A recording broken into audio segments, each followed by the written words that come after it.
Welcome, kayak anglers. You are tuning into the Paddle and Fin Podcast Network, kayak fishing's best network of shows with great hosts covering all things kayak fishing, bringing you special guests covering topics such as shore fishing, river trips, gear reviews, angler profiles, tournament news, and more. Sit back, relax. Let's do this. Chasing the 20-incher Susquehanna River podcast is brought to you by these great companies. Railblazer, think outside the tackle box. Kayak Cushion, for them long days on the water. Achigan brand, the official brand of smallmouth bass. Blue Mountain Outfitters, Susquehanna's local kayak shop. Ken's Jigs, need a custom jig? Don't look any further. Nico Fishing Baits, next generation of soft plastics. And Undercover Baits, get hooked on Undercover Baits. Thanks for watching and welcome to the show.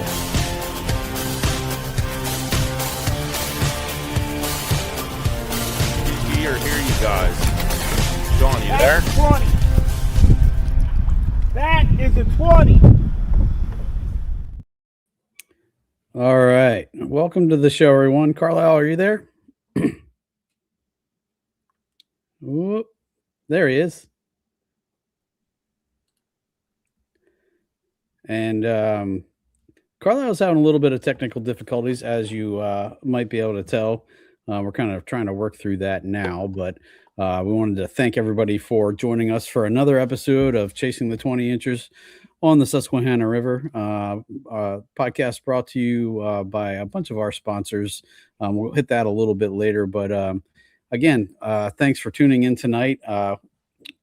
We have our special guest, Matt, who I've talked to a bunch of times and kind of took over my spot on the Noob Show when I stepped away from that. So I'm sure most of the Paddle and Fin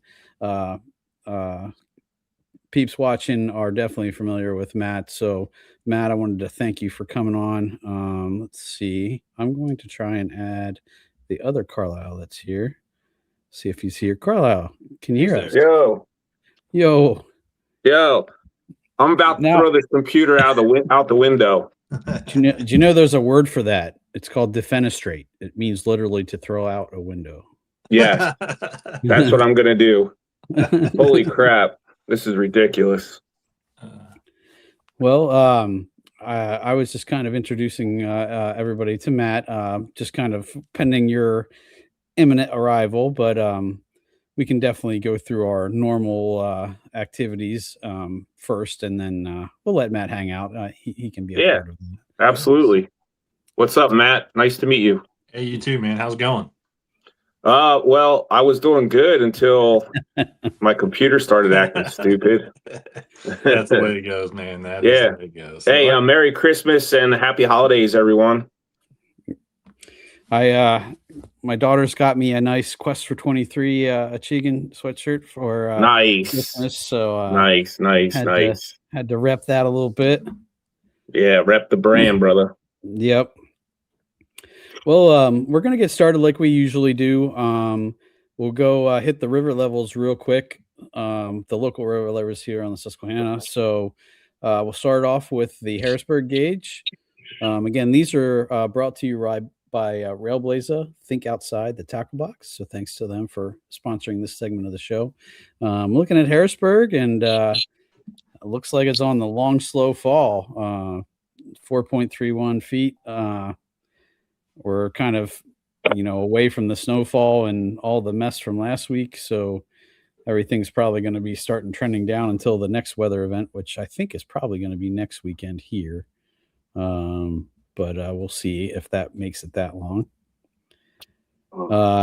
Next up, we have Lewisburg, which is sitting at 3.09 feet and falling. And so that's not really a super surprise there.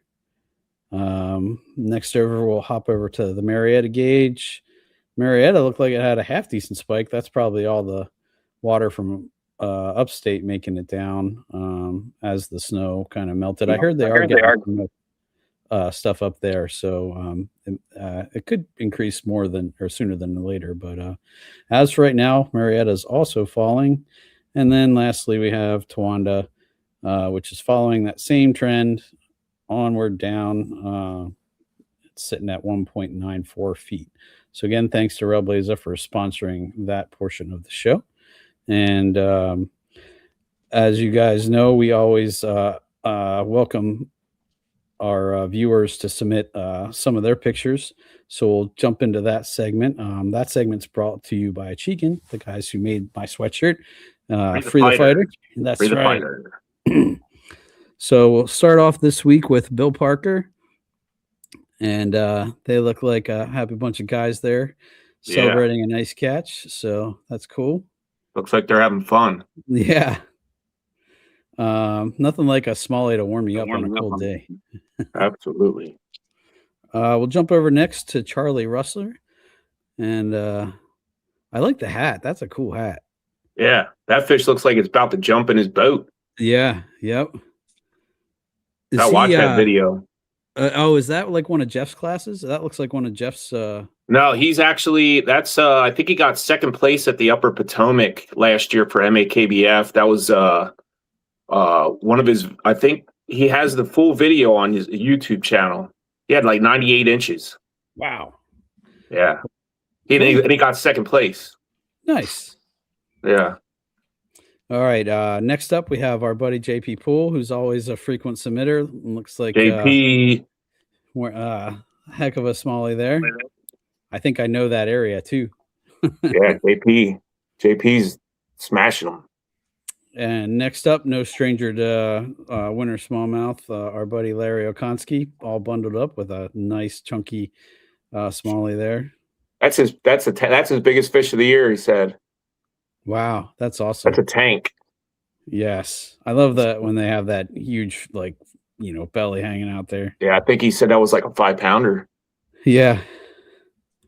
All right, next up we have Jake Karn. A pretty picture of a fish. You can tell it's cold. He's got those fish monkey gloves on there. I have a pair of those as well. Sometimes that's the only thing that saves your fingers when it's cold. Yeah. So thanks, Jake, for that one. Next up, we have Lisa Lake Fishing with another.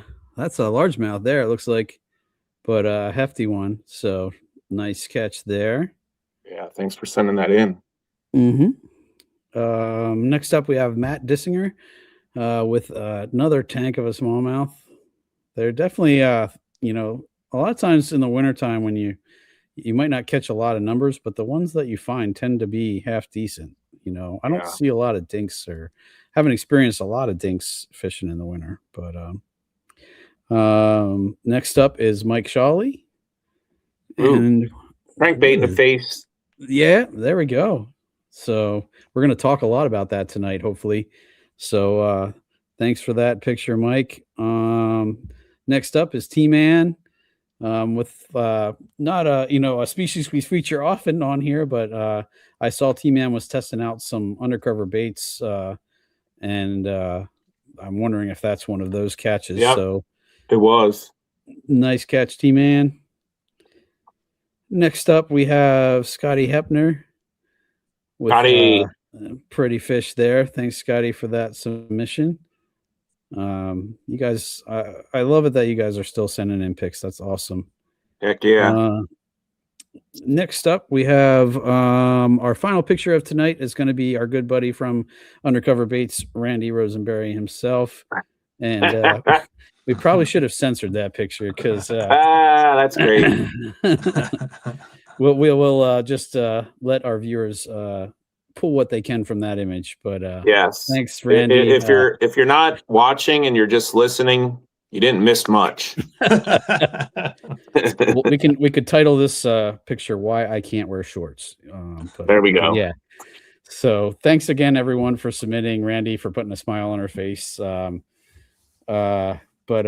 Yeah. So that's our viewer pictures. Again, guys, keep submitting them to the Facebook page or however you submit them. You can send them to Carlisle or I, and we'll make sure we feature them on the show because we love, especially me right now. I haven't fished since November, I think, and so I am living vicariously through all you guys and your fishing stories, and it's definitely keeping me going because definitely my Bass Burgers is raging at the moment. So yeah.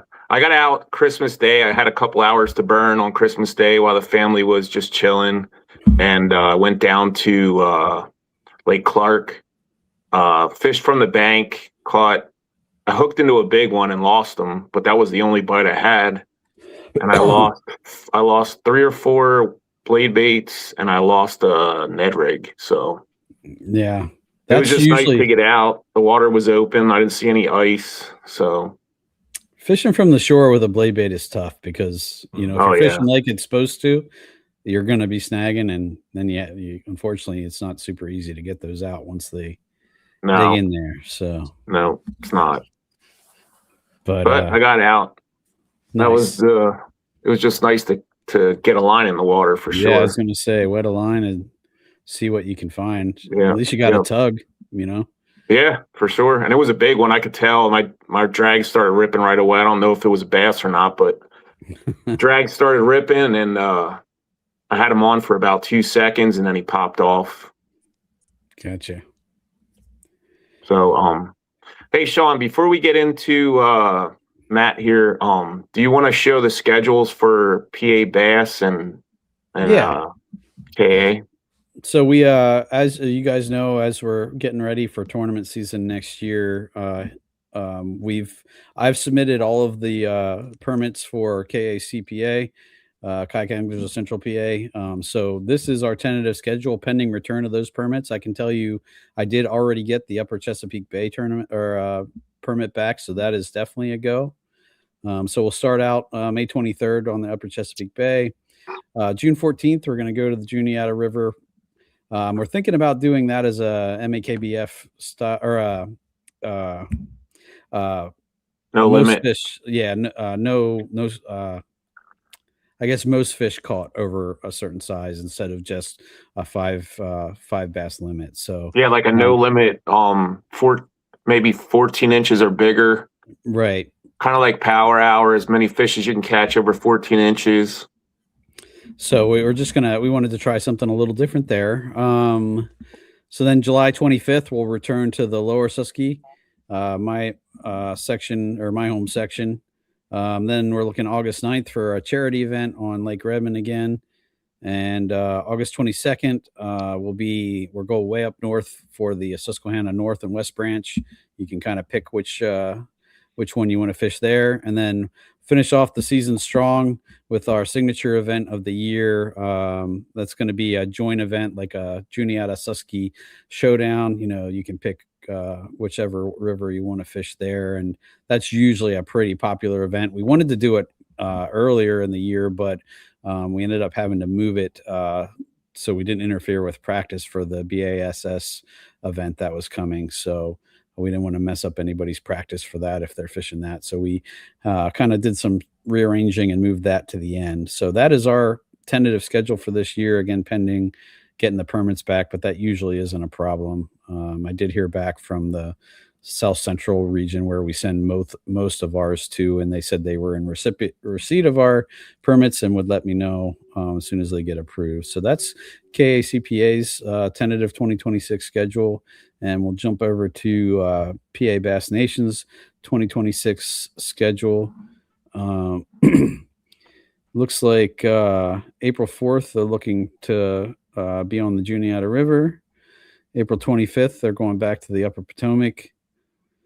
And May 8th will be Presque Isle Bay and Lake Erie. Man, that sounds like fun. That's a bucket list for me. That's like a 5.5 hour drive. Yeah. I used to have family at least up in that area, but unfortunately, I don't have family up there anymore. I'd stay with them. Excuse me.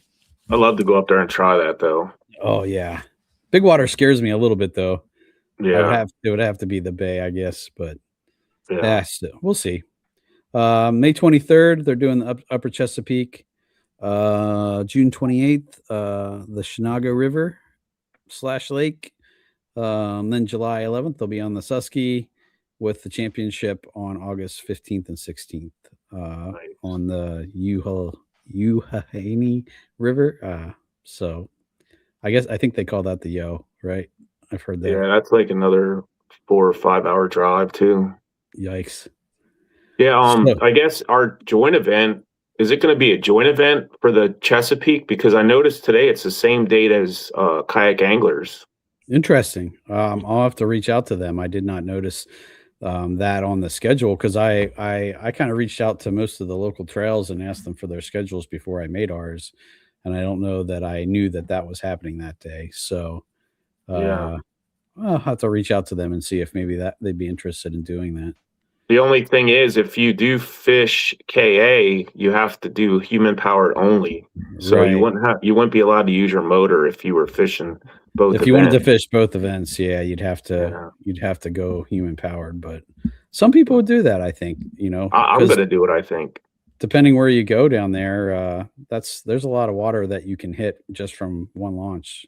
Like I usually do an out and back for the KA event, so I wouldn't be surprised if a lot of people took advantage of that. So yeah, cool.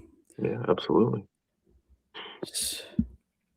Alrighty, well, do you want to hop into cold water cranking? I know Matt and I have had this conversation. I don't know how long ago that was. Oop, did we just lose Carlisle? Oh no! Oh no! Well, hopefully he will be back, but we can definitely get the conversation started. I guess, sure. Matt, for anybody who's not familiar with you, go ahead and introduce yourself and Sure. And just talk about kind of how you got into. I know you have a pretty definitive love for crankbaiting, right? Yeah. I mean, it's so. My name is Matt Gibson. Here in Central Indiana, just on the north side of Indianapolis, basically.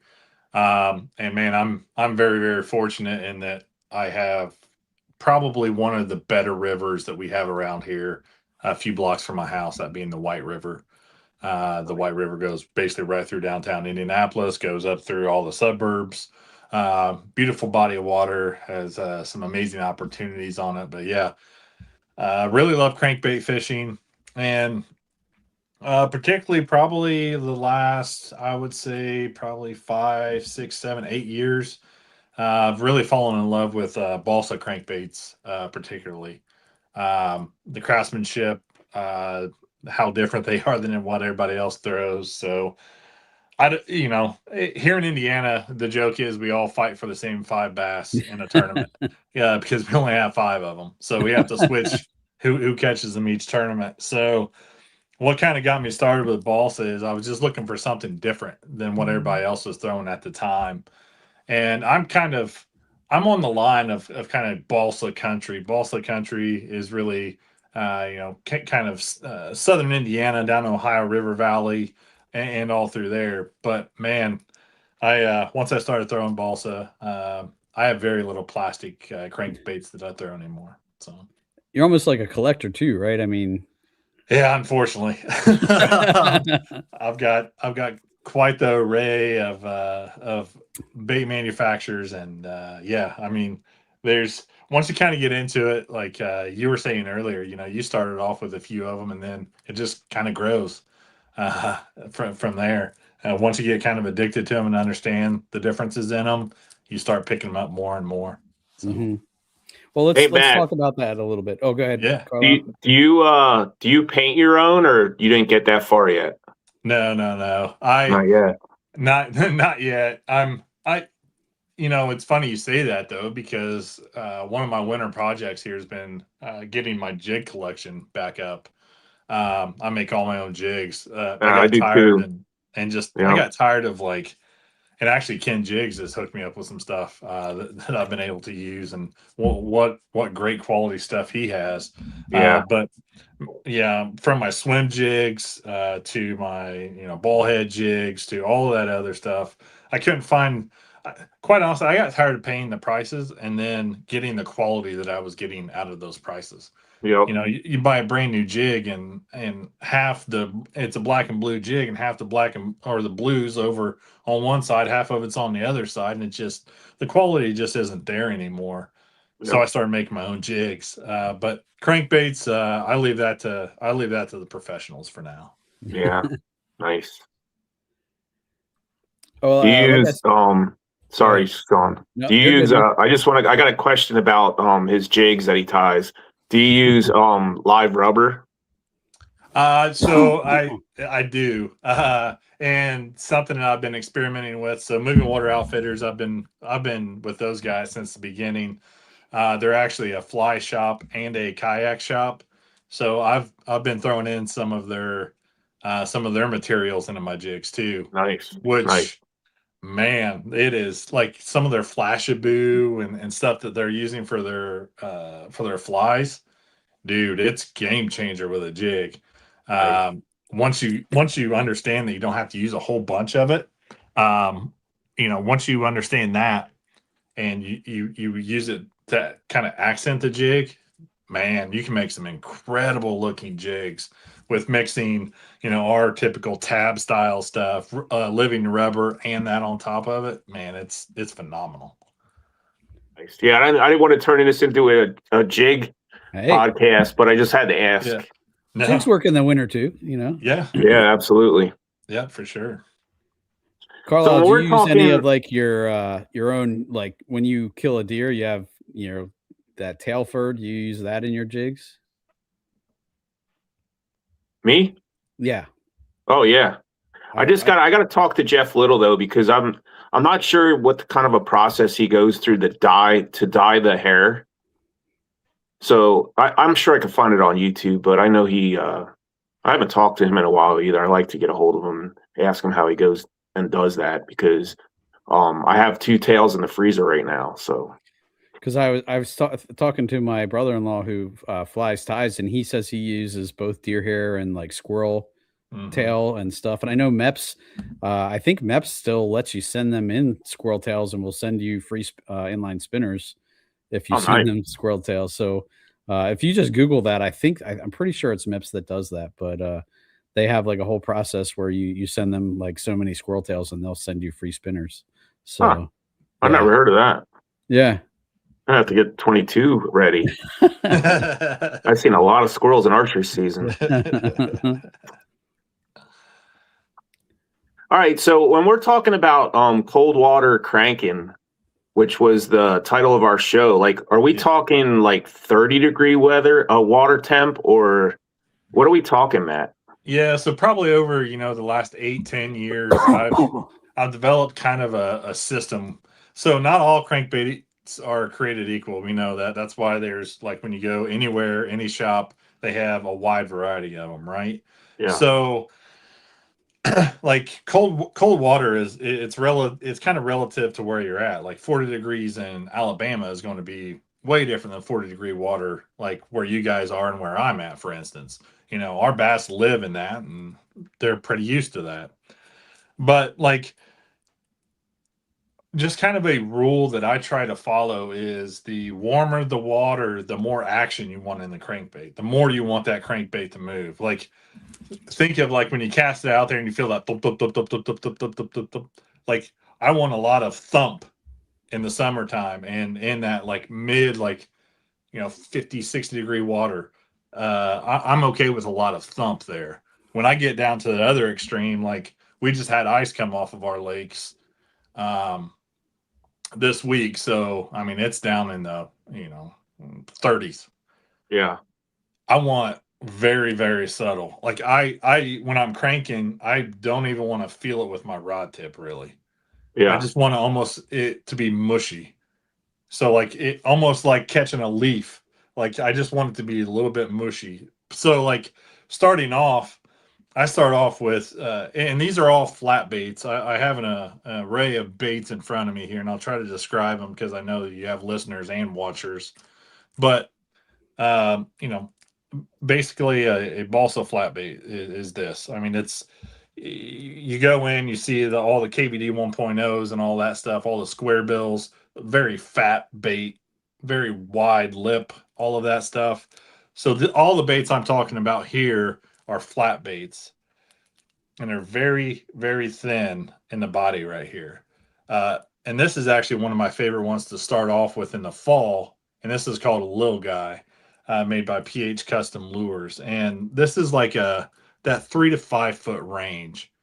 Now this one does have quite a bit of thump to it, so it's got quite a bit of action. So like I'll throw this, and then there's a guy here in Indiana named Rick Schreiber of Laser Lures, and he makes one called the LZ1. Again, these are all balsa, handmade, hand painted products. So like this one is like a mid. Like I'll throw this. So this is like the big thumping one, or a larger thumping one, and then this one is kind of like in the middle. Still has a lot of action, but very, very flat. So like I'll throw that basically like in the fall, especially on a sunny day, fish will eat that. And what I try to base everything off of is like when I'm cranking and how hard they're hitting the bait and how many hookups I have. You know, if they've barely got it in their lip, I probably need to slow down a little bit more. But if they got it like down in there, I probably have the right stuff. Now, are you, when you're fishing them in the wintertime, are you like slow rolling it? Like, how are you getting it down to the depth you need to get it down to? Are you using like little stick-on weights that you can put on the bottom of the crankbaits, or how are you getting it down there, and how are you rolling it slow? So typically what I do is I don't do any weighting. I let go to a different bait before I weight a bait. You get into weighting it, like in a balsa bait, most of the weight is supposed to be in the throat of the bait here. So if you get outside of that, you're going to really throw this bait off. Oh, okay. I mean, these baits are super, super light. But like, so depth wise, I rarely, even in the wintertime, I'll rarely get outside of or go above 8 feet of water. But the key to that is those fish will be there in that type of water as long as there's deep water relatively close to them. Right. You know, like a wintering hole in a river, for instance. Like you got a little sandbar over to the right, it cuts in a little bit. Like those fish will come and they'll feed up in there, and then they'll go back down. So 5 to 7 foot is kind of my sweet spot, even in colder temperatures. It's interesting you said that, because the one of the times that I had the most success, I was out with Mickey Forsich, and we were fishing the deep water and just not finding them. And he's like, I wonder if they're up feeding on the sandbar. And we went over there, and he's like, tie on a crankbait quick. And I had one of those that Matt had sent me originally, tied it on, and sure enough, we started crushing them over there. They were up shallow, not dirt shallow, but still they definitely weren't in the deepest hole. And we found them right on the kind of the edge of that sandbar. And that was what made me a believer of cold water cranking, because before I had always just put it away, you know, as soon as the water got below a certain temperature.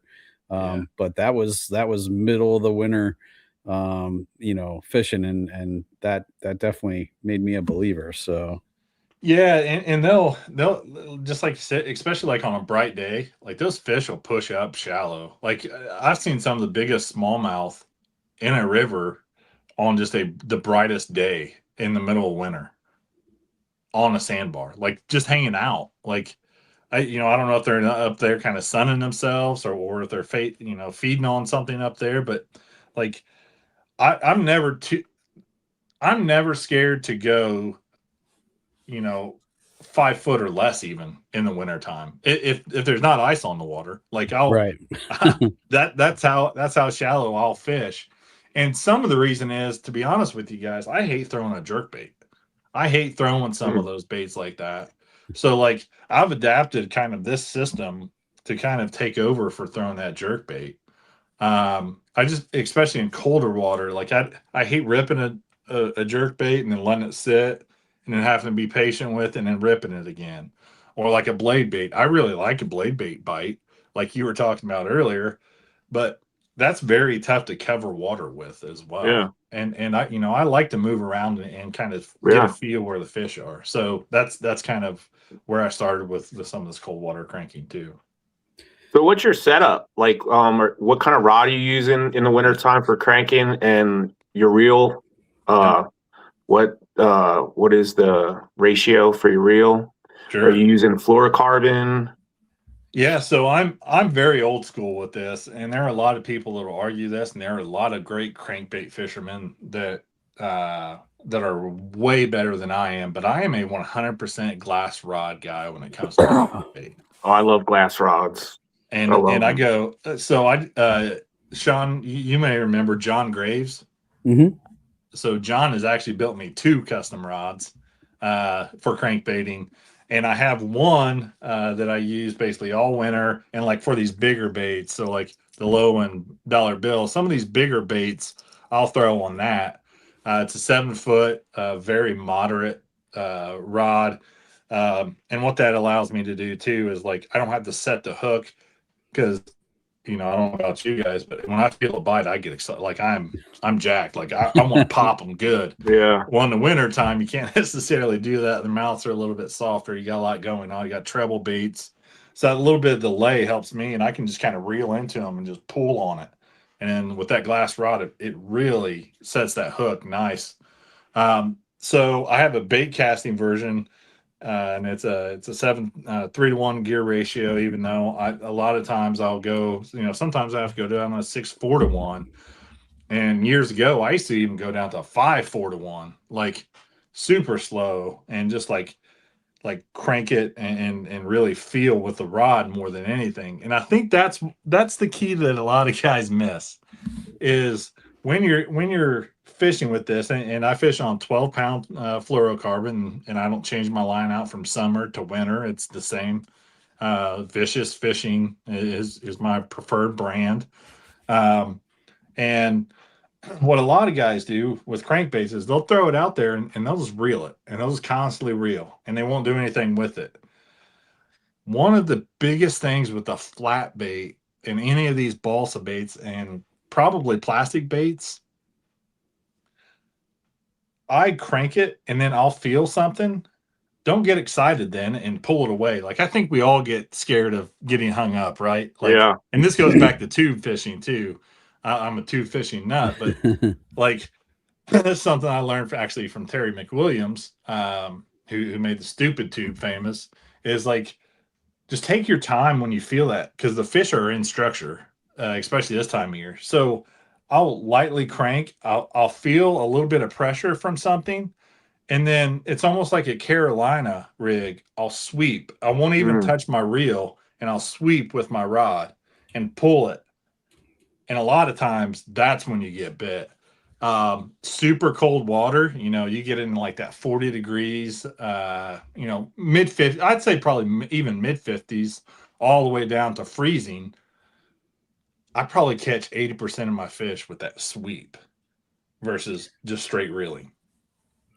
And I remember I was going to ask you about that if you didn't bring it up, because I remember from our previous conversation you talking about that, and I tried it, and I can testify that definitely works too. And you're not pulling it fast, you're just kind of moving it with your rod, not the reel at all. And and then just kind of catch up with it and start reeling again. You hit something and you just pull it again. But I do have a second setup too for like some of these lighter baits. Like, you get into like a skinny pea. This thing throws like a potato chip. Like, it's super light. So it's really, really difficult to cast, especially if you have any wind or anything like that, like we can have in the winter. So I actually have a spinning setup now, and it's a glass rod as well. And that has a 6-4-to-1 gear ratio reel on it, and 12-pound fluorocarbon. And like, throwing a bait like this, it makes it much more enjoyable too. When a bait's super, super light. And I don't know where the stigma comes from that, we shouldn't be out there throwing spinning rods and this and that, but man, that setup has been awesome for me. And that was whatever custom works, rod, right? Yeah. That is custom. I don't know if they still have it or not. St. Croix used to have it in their glass line. Okay. They used to have a spinning rod in the Legend series, I believe. Okay. So like, guys kind of turn up their nose at it, but I tell you what, like just managing that on the water can make it a day just much more enjoyable, and that's what we're all out there to do anyway. I mean, you could probably even go BFS for that crankbait if it's too hard to cast. Absolutely, yeah, and I've thought about going with a BFS setup for it, but I have those 2 glass rods, and that's kind of what I use. But yeah, I don't see why you couldn't use a BFS setup for sure. Nice. Now that crankbait that you just showed, is that how deep does that one run? So this one's probably in that 5 to 7 range. Oh, really? Wow. So this one's called a skinny pea, and this is like if I'm going out there right now and that water temperature's the lowest that it's going to get, this thing right here feels like you're reeling a leaf through the water. Like it's just like it has very, very little motion to it. So this is my right after freeze bait for sure. Is this Like one 30 degrees? Yep, exactly. That's exactly what that bait's for. And man, I know Phil at PH, he sells a ton of these. This is probably #1 seller. It's a pretty unique little bait. And yeah, I mean, this is what I start out with in the coldest water for sure. Now, how fast does that float up? Like if you were reeling it and you stopped reeling, how fast does that thing float up? Yeah, so that's a great point with balsa. Your buoyancy is much more high. Yeah, So that's like, what I thought. yeah, so it's going to pop up pretty quick. So like, what we were talking about earlier with kind of pulling that thing, you want to keep on pulling it so it doesn't pop up, but like you'll just want to just keep it to where you can still feel it a little bit. And this, you're not going to feel hardly anything as far as your rod tip with this bait. I mean, it's going to feel very, very just heavy. And then when they eat it, your rod is just going to just bend right over. Like it just go. They don't attack it real hard. They'll just come up and they'll just swallow that thing and just kind of just go away with it slowly. Man, I want to go crankbait fishing right now. I know. I do too. Craziest thing, it was 67 degrees here today, and tonight it's going to be like 16 degrees. Yeah. So I mean, it's nuts. But yeah, that's crazy. I wouldn't hesitate tomorrow to go out and throw a crankbait. That's for sure. Nice.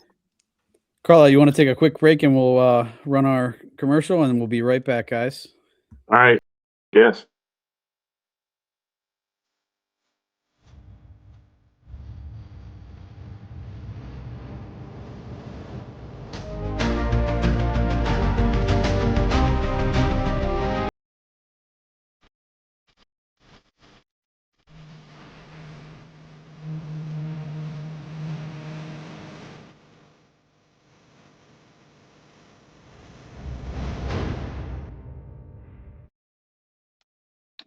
All right. Thanks again to Railblazer for supporting us here on the show. Make sure you guys hop out there and use the code or our code to get some money off your purchases out there. We appreciate 25%. Yeah. Wow. Railblazer really hooked That's us huge. Up. We are Keegan is our buddy over there, and we're hoping to have him on the show here sometime soon too, so y'all can meet him. But yeah. So, Matt, one of my questions was going to be, I know, like, what causes you to then change up from that, like the leaf style, and what makes you change? Yeah, so it's really how the fish are reacting to it. If I go hours and hours without a bite, I'm doing something wrong, and I need to change up. So typically I like to be more aggressive on the water. So I'm going to try to figure out, and I'm going to start with the hardest thumping bait that I can, because I can cover much more water. I'm much more quicker with it. I can feel things quicker, so I can stay paddling on my motor, whatever I'm doing at the time, and I can move and get down and fish a lot of water. But if I go hours without it, I know I need to slow down. So like, there's it's funny because I have these baits laid out in front of me, and it's literally because in my tackle box, this is like my yearly, like I go down the Your list progression. Yeah. every year. And I know, like, I hardly ever go back to one, if that makes any sense. Like, once I come down, like, I'm kind of there for a while. Like, honestly, to me, the bait that I've caught the most fish on, and is probably the good most in between, a potato chip style bait like the skinny pea, and that little guy that I showed you that really thumps, and that's the W2. W2. This is just a root beer color. You can see I actually cut this off my rod today. So like, and I get it. Balsa's expensive. Like, some of these baits are $20, $22, $25. This is actually in a line of baits that's like $12, $13, and still balsa. So much more affordable. And this is really going to get you probably that like 3 to 5. And if you really throw it on some lighter line, you can probably get away with a little bit more. And then I'll give you a little bit of a secret tip here. If you actually downsize your hooks a little bit to number 5, you'll actually get just a little bit more out of it than that. But like, you go on the shelves now, and like Strike King, I don't care what brand it is, like, you're paying 10, 12, $15 for a plastic bait that doesn't have nearly the craftsmanship, isn't nearly as good of a bait as what this is. So this is in the old school line, very, very affordable. There's just some slight differences between this and some of the other product, but like, this is kind of like my middle ground. I hardly ever throw the potato chip, honestly. Like, if they're not going to bite this for me, like, I kind of just move on and do something else. Extreme situation, have a cold water tournament, something like that, I'll go to the skinny pea, but the W2 is it for me, man. But yeah, is that a circuit board lip? It's roundish, but the material itself, yeah, it's a circuit board. It's got a little tuning button in it. It's a really, really good bait. It's a really good underrated summer bait too. So this is my favorite by far, is probably the W2, and it just happens to be the cheapest. So color wise, you like the root beers or the lighter colors? Seems like a lot of yours are, but yeah, I just try to keep it pretty natural. Like, I've got some wild ones, like, in the springtime I'll throw this one's called Nasty. Oh yeah. So like in the spring, the reds seem to be better. Like, if I'm fishing the river, it seems like around here anyways, any sort of root beer color, any sort of brown color is pretty universal in our rivers anyways. So Gotcha. Nice. Matt, are you a kayak fisherman? I am. Oh yeah. Okay. So if I was to say, oh, we're going fishing tomorrow, we're going to the Susquehanna, what bait would you bring? Yeah, I'm going to bring the W2 for sure. I'm going to bring the W2, and then outside of crankbaits, probably a hair jig, and probably going to, I'd never leave home without a stupid tube. So Nice, good answer. I was going to say, one of the nice things about cold water cranking too is, say you've been, dragging the hair jig for 2 hours and your hands are freezing. One of the easiest ways to heat up your hands is to start throwing something that you got to crank. You wouldn't think it'd make that much of a difference, but when you're involving both your hands, it does tend to get the blood flowing again and warm it up. So even if if it's just to do that, just to change it up or to warm up your hands or to get you moving a little bit, that's another reason why I tend to bring one with me, just because I don't know about you guys, but man, my hands get cold quick. And me too, man. Me too, brother. Yeah. There's times where like I'm dragging a hair jig or a Ned rig, and I'm just like, oh my gosh, even the rod feels cold in my hands. And I know I need I to mean, do it just something to warm it up. it sounds like a great way to find fish because you're moving a little faster. Not much, but I mean, faster than dragging a hair jig or whatnot. And then when you do catch a fish in an area, you can easily pick it apart with a jig or Yep. a tube or whatever Yeah. your favorite winter bait is. Yeah, and it seems like too, like once I get bit on one of these baits, it's just like you said, you can pick it apart. Like a lot of times you'll catch two if you can figure out the exact cast you just made, and put it on that same line. Which I don't know about you guys, but I am like that's one of the things and it doesn't matter if I'm in a boat, kayak, bank, wherever it is. I always try to remember where my line just hit, Yep. and then a lot of times if you can line it up that same in that same line, you'll pick up multiple fish, especially in the wintertime.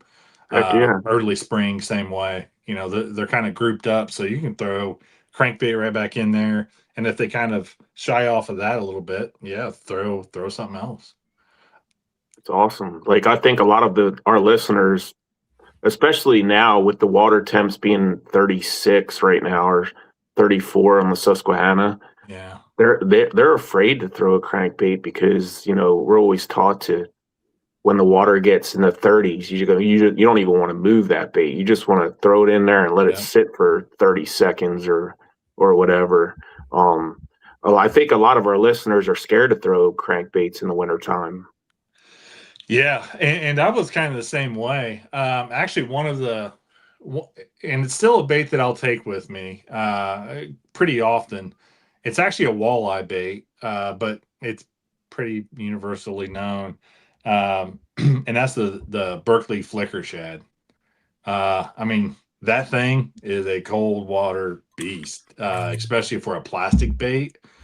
And that bait's got good hooks on it, you know, and that bait can really, really wreck them at times. And that's one that I definitely always have too. Is that, and that's probably really where I started going. Well, wait a minute, like I can still move a bait that quick and get bit. I was And going to say that. Yep.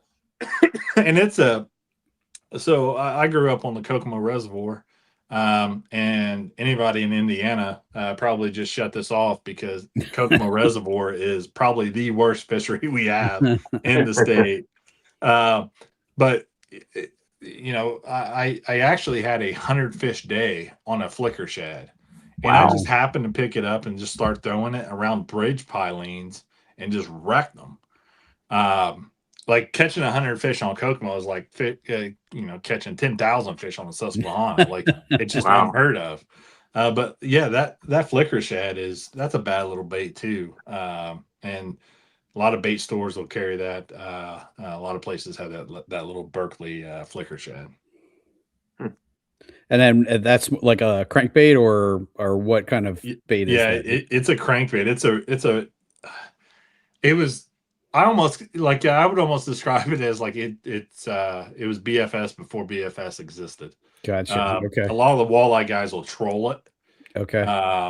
So they have some wild ass colors. You're like, man, what fish is even getting near this thing? But like, if you keep it to the very, very simple baits and that little bait, like you can get that thing down to like 10, 12 foot. But you're definitely going to throw that on a spinning rod, or like you said earlier, a BFS would be awesome with that little bait. Yeah. Stevens Worthy's asking, what hooks are you using for your crankbait hooks? Yeah. So basically everything in the PH line and Rick Schreiber at Laser Lures looks like he uses probably Mustads, but VMCs is what they come with. And if I'm changing them out, I've really started falling in love with those Hayabusa hooks. Really? Yeah, they're at a pretty decent price range, and they are really, really good hooks. Like that's what I've switched over to some of my glide baits too. They're sticky. They stay sharp. Haven't had any problems with them at all. Nice. I like all hooks. Yeah. But I was going to say, I thought Phil, most of his stock hooks are really good too. Like he doesn't they are. skimp on that at all. Yeah. Yeah, they're VMCs, and then maybe some mustads in there every once in a while. But again, that's one of the benefits to using a glass rod too, is like with these smaller hooks that you can really hook them good with. You hardly ever straighten out a hook with a glass rod because you have a lot of give to Yeah. it. Yep. I have a glass rod for my chatterbait rod, but I also use it for cranking too, and I love it. Yeah. Isn't it amazing how we used to It's not use amazing. glass rods for chatterbaits, and we'd be like, we'd catch like what, 8 out of 12 fish or something like that. You go to a glass rod and you're catching almost every one of them on glass. Yeah, I hardly ever lose a chatterbait fish now with the glass rod. Even in and a current. crankbait. Yep. That's it. But it sucks for grass. Like I need a heavier glass rod for the grass fishing. Because I cannot rip it out of that grass without like yanking on that thing. Yeah. I was really disappointed. I had that chattergrass rod in my cart. I ordered it, and then Discount Tackle's like, "Oh no, sorry, we no longer have those in stock, and we can't get them from the manufacturer." I was like, "Oh man, that's the one that Jody Queen uses all the time." Yeah, they canceled my order, and I was like, "What happened?" And they're like, "Well, we can't get them from the manufacturer anymore." I was like, "Oh man. Yeah." I'm sure there's a rod out there for it. Yeah. I actually use the and it's not the most current version, but it's for a chatterbait rod and for heavier cranks. I'll use the Evergreen combat stick. Yep, combat stick. I love Evergreen, man. Yeah, their rods are so good. Yep, and I've got it in the heavy model, and it you can pull through grass pretty well with that. You know, believe it or not, that's what I use for my wake bait rod. Is the heavy? It's almost like a frog rod, but I don't lose fish on them for some reason. I sometimes bend hooks out every once in a while, but I do. I haven't lost a fish on that rod, and I love it. Yeah, that's awesome. Excuse me. Matt, is there any other baits that you have laying there that you wanted to highlight? I think we talked through most of them. I mean, for the river guys, like I like a little bit more thump in the river, even when it's a little bit colder. So like, I'll go to like this one's called a Heron 2.0. Ooh, I like that. That's a spring bait right there. Oh boy, is it? That color is I think I have that one. That same bait. Killer. Yeah, it's sweet.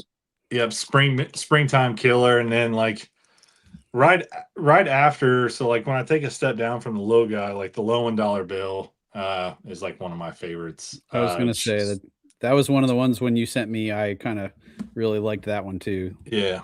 Is that Bill Owen? Bill Owen's bait? It sure is. Yeah, I love that guy. So he can't necessarily rep it anymore. But him and Phil are like, they're like brothers. Like they're really, really close, and they designed this bait many moons ago.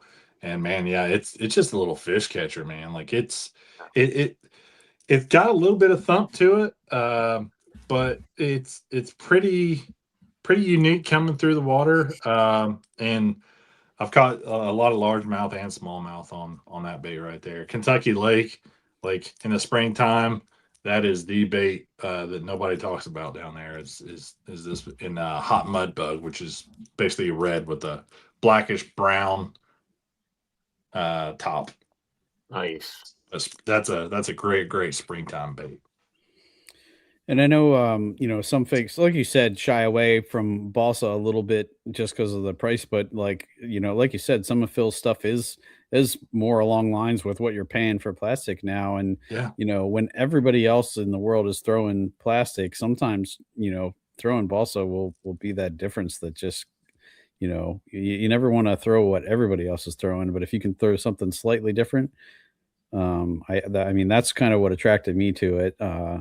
Dude, and Phil and I have talked hours upon hours. He's just an open book about this. One of the biggest things I think that attracts fish to balsa that we don't think about is this right here. So I'm shaking a bait. It's silent. There's nothing. You may get a little bit of ring rattle from the rings, but Phil's crazy. He used to have a swimming pool at his house, and he would have people run baits past his head so he could listen to them.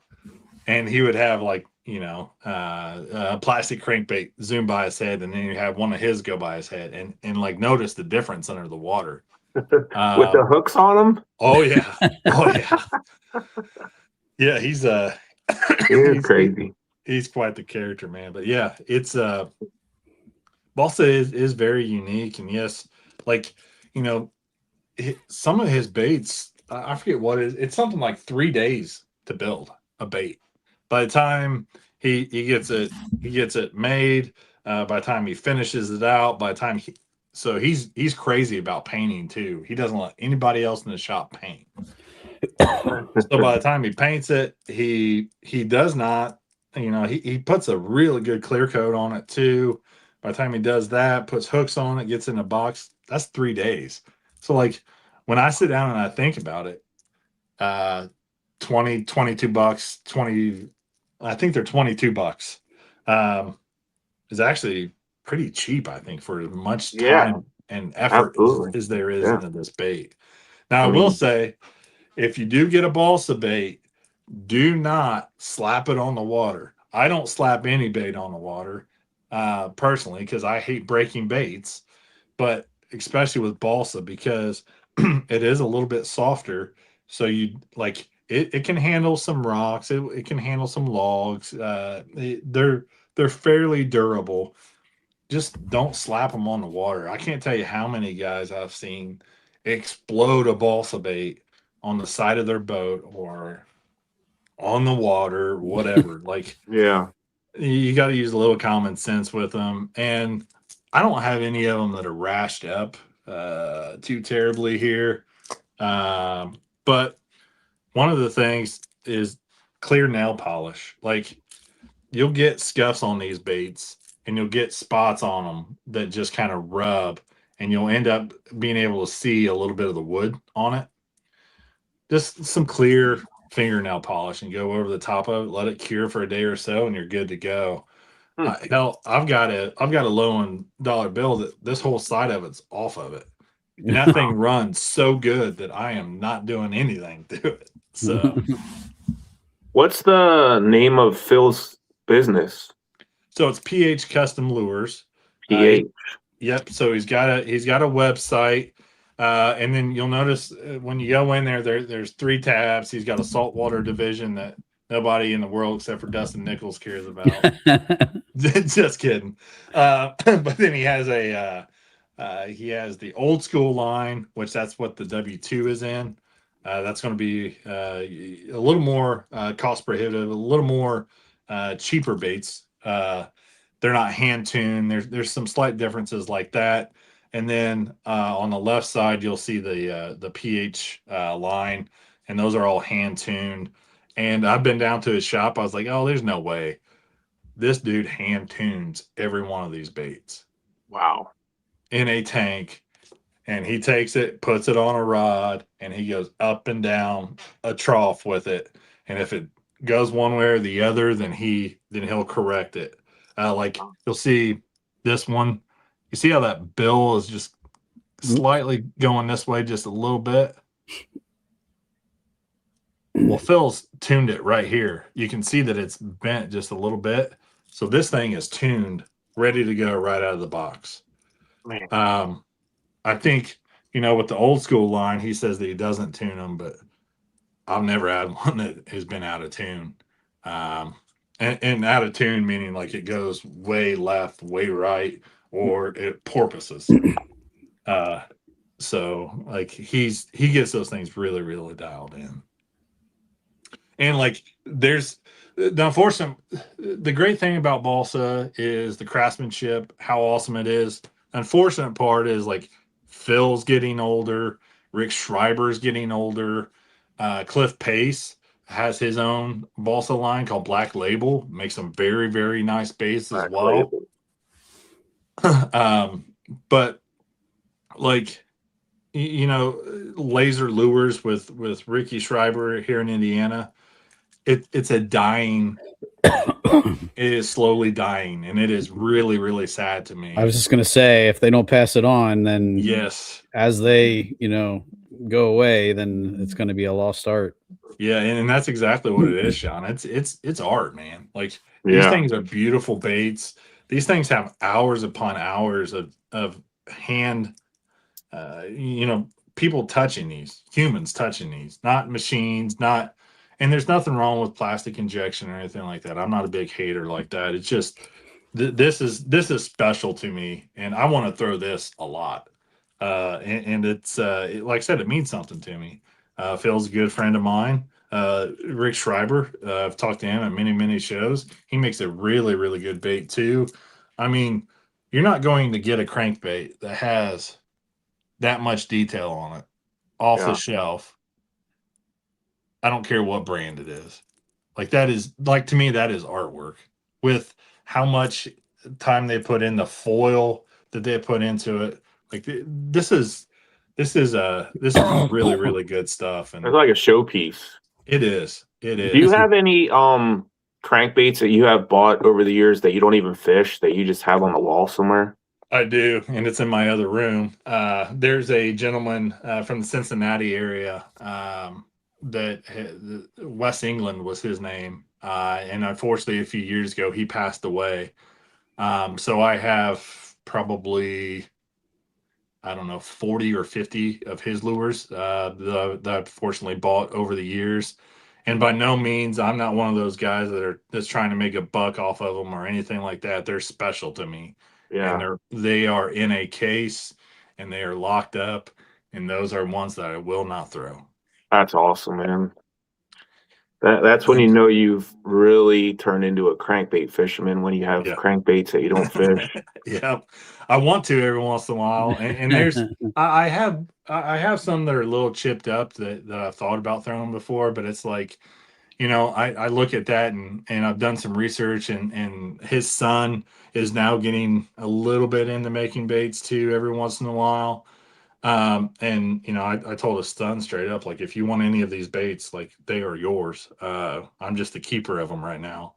But like, I look at him, and Wes he was famous for going and getting this special type of foil for his baits, and it was some sort of floral foil, and he would go to a floral shop to buy him to build baits. And then he was famous for sitting on a bucket or taking a bucket out and throwing them and hand tuning them at a local pond. So, like, to me, that's really cool.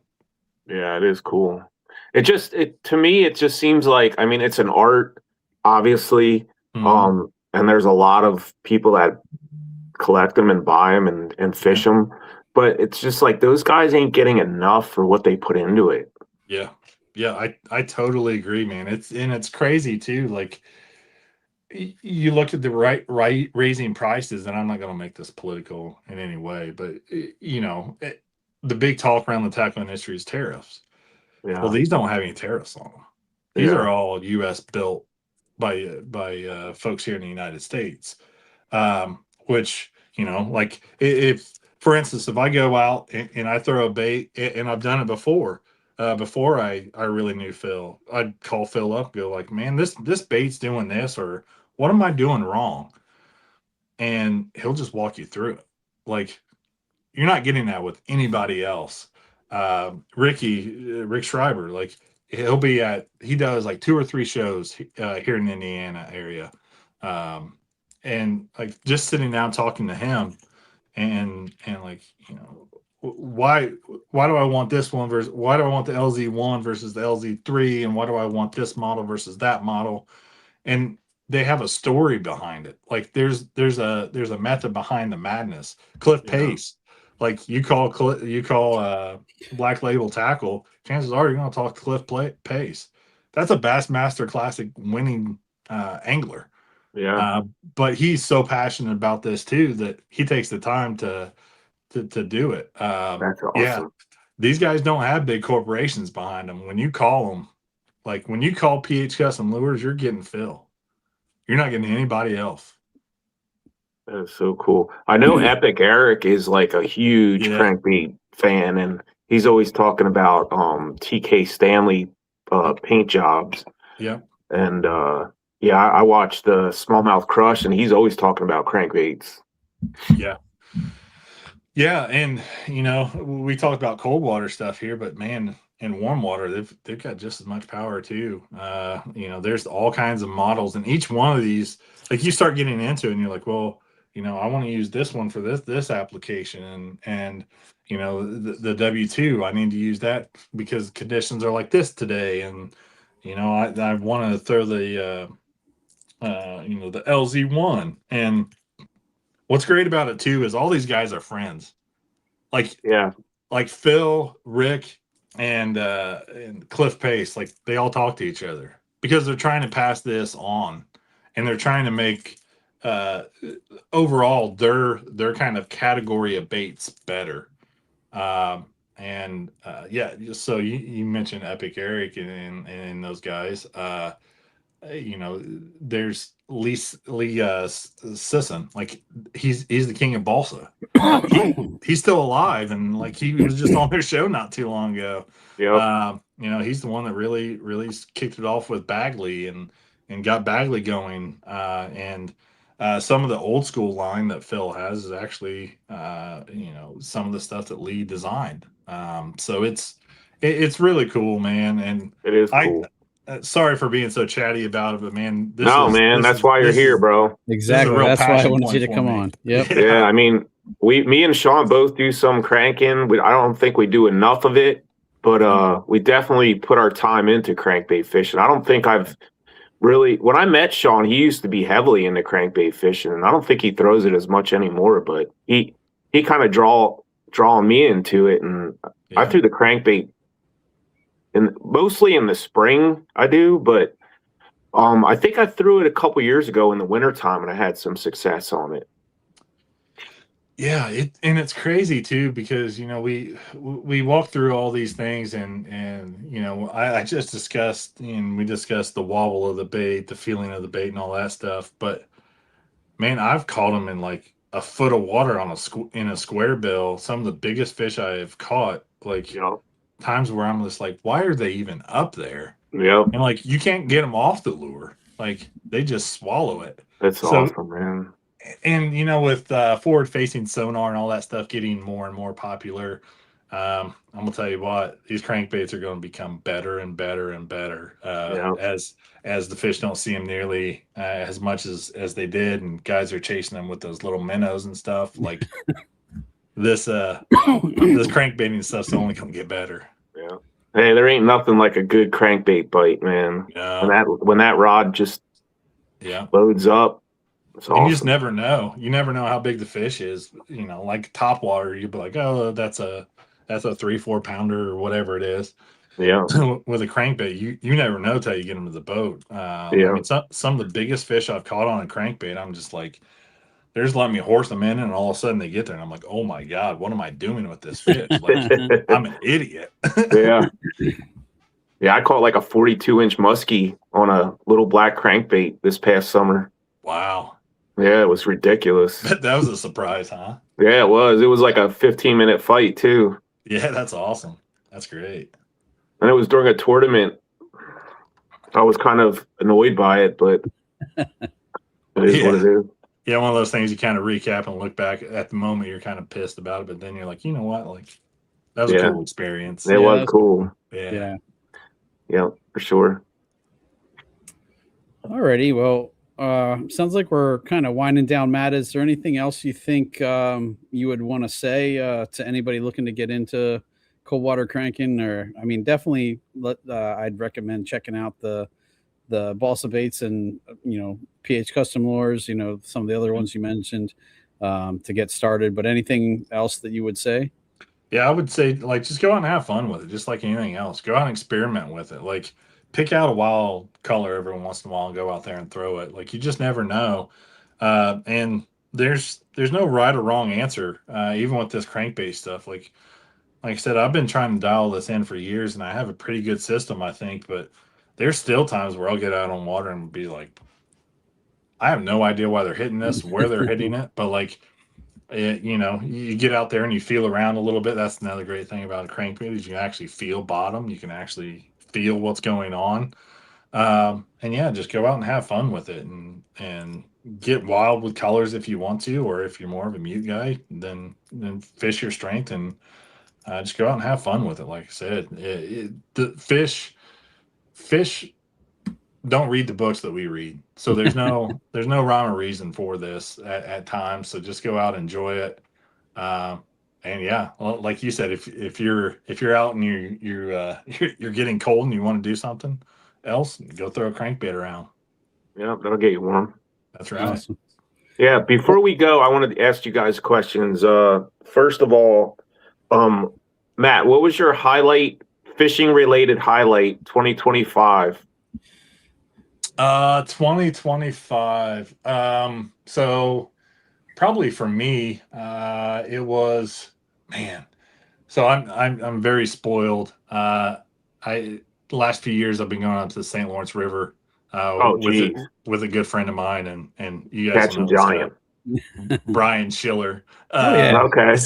So him and I go up there and we have a really good time. So man, that's always something that's really, really fun to me.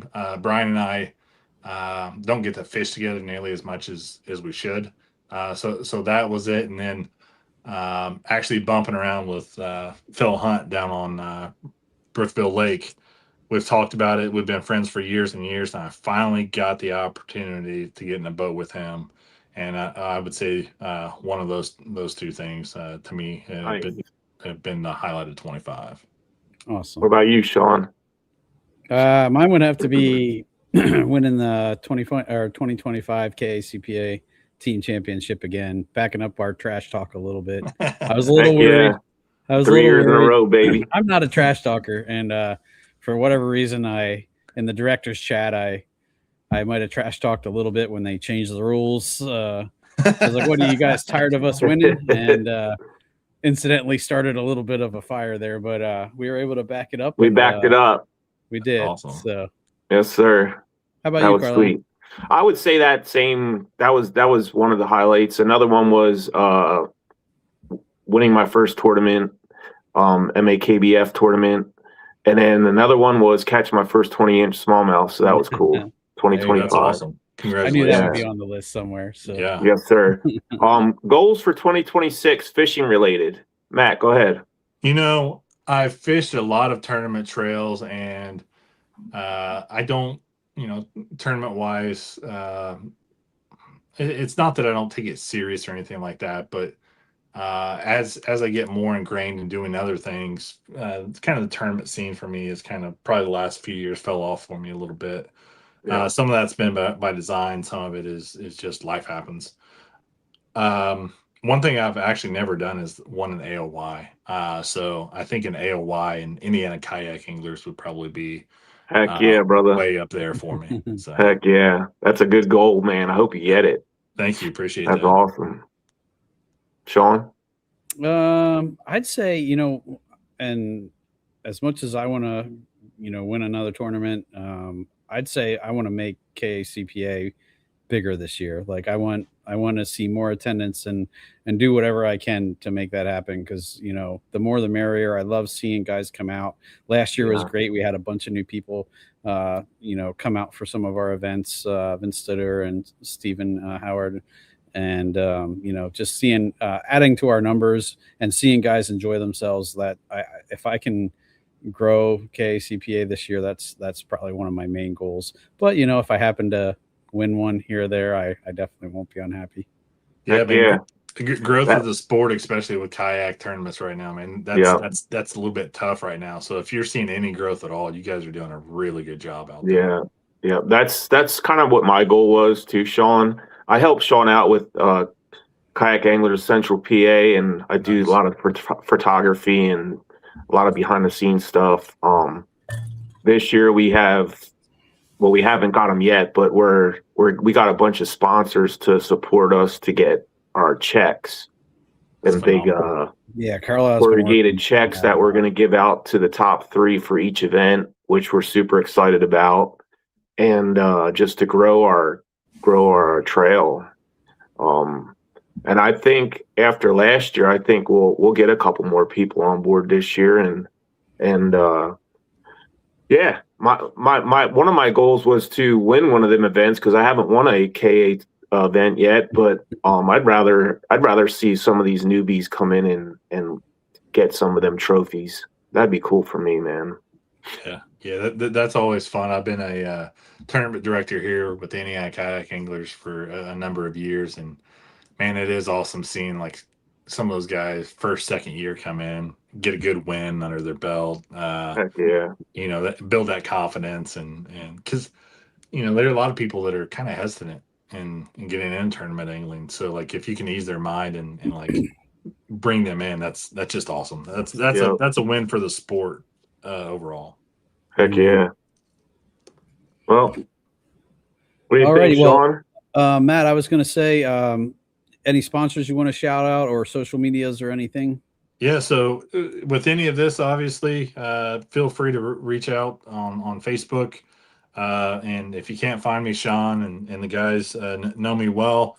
So, you know, I can get any questions that you have or get you in touch with Phil or any of the guys that I mentioned. So obviously, thank you guys. Really love the show, man. The pictures at the beginning, that is probably my favorite part of the show. Thank you. That's a tremendous idea. So that's great. I appreciate you guys being such good caretakers of the sport that we all love, and that's kayak angling as well. So thank you for that. And then you know, New Canoe, I've been with those guys for going on almost on 10 years now. So nice. I've been with those guys for a very, very long time. Moving Water Outfitters, Vicious Fishing Line, PH Custom Lures. You know, Phil and I are really, really good friends. And you know, he's got a great staff there as well. And yeah, you know, thank you guys for having me on and, you know, keeping this paddle and fin thing alive. It's still awesome. Love tuning in to all the shows every week. So I appreciate you guys. All right, Carlisle, anything you want to add, bud? No, I just want to say thanks, you know, to Matt for coming on and, you know, sharing a little bit of juice with crankbait fishing, and thank all our sponsors. I want to announce again, our next podcast will be next year in January, and that'll be our first time that we do our $50 giveaway for Achigan. Nice. So Achigan was nice enough to donate $50 a month for us to give away a gift certificate. And go on the website, check out all his apparel, man. He's got some awesome stuff, and it's comfortable. And it's nice, like good material stuff, and it has smallmouth on it. And if you're a smallmouth freak like us three right here in this window that you're looking at, you're going to love it. It's awesome.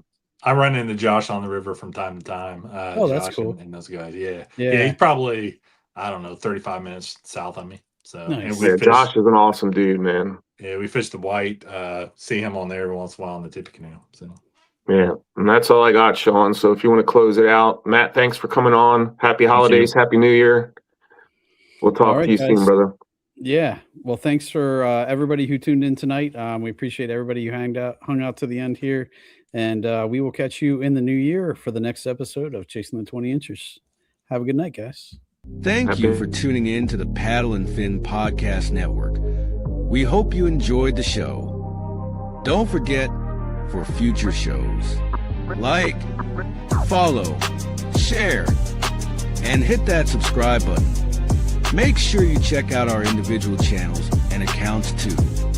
Want to be a guest on one of our shows and talk of adventures, gear, or products? Contact us. Thank you for watching The Noob Show with Matt Gibson, Chasing the Tide with Dustin Nichols, The Rusty Hook with John Rapp, The River Run with Adam Fraser Pross, May Contain Fishing with Daniel Woodcock, Chasing the 20s with Carlisle Esterly and Sean Lavery, Friday Night Bites with Brian Schiller. Thanks for tuning into the Paddle and Fin Network. Subscribe and always wear your PFD.